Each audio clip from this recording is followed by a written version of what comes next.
This integral is a really good opportunity for us to talk about symmetry. So I can just glance at this integrand and say, oh, that's an odd function, and it's being integrated on an interval symmetric about the origin. So I know I'm going to have exactly as much area below the x-axis as I do above, and this thing has to come out to 0. So just to remind you real quick how you test for an odd function. If you replace x with negative x, and you end up with the negative of the original function, so just a little reminder here, and oops, a little reminder here, f of x is equal to x e to the x squared. My test for oddness and evenness is to replace x with negative x and see what happens. If I get back the original function, it's even. If I get back the same function with a minus sign, it's odd. And then a lot of functions, you don't get either one of those cases. Most functions are not even or odd.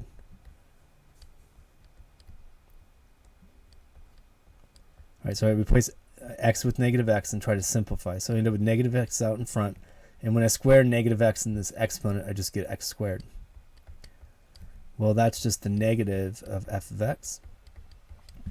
Therefore, f of x is odd. And I know that my integral is going to come out to 0. So an odd function has this rotational symmetry, where whatever it's doing on the left-hand side, doing the opposite on the right hand side, and that's how you know if your interval is symmetric about the origin. The area adds up to 0. So my integral is 0, and that's a totally fair way to argue it. The alternative here is that we could do the actual process of u-substitution. I'm going to do it a little bit less formally than that, and then we will discover that it comes out to 0 after doing a bunch of unnecessary work. So I'm looking at this and thinking chain rule backwards, that if I were to differentiate e to the x squared, it would give me e to the x squared, and then the chain rule would say, give me the derivative of the exponent, which is 2x. So we're almost there.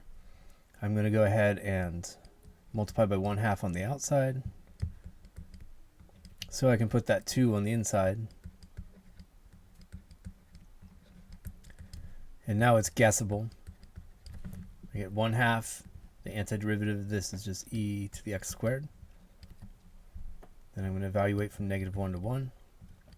And again, if you're taking a real non-formal approach, then it's probably wise to differentiate this antiderivative just to make sure it worked.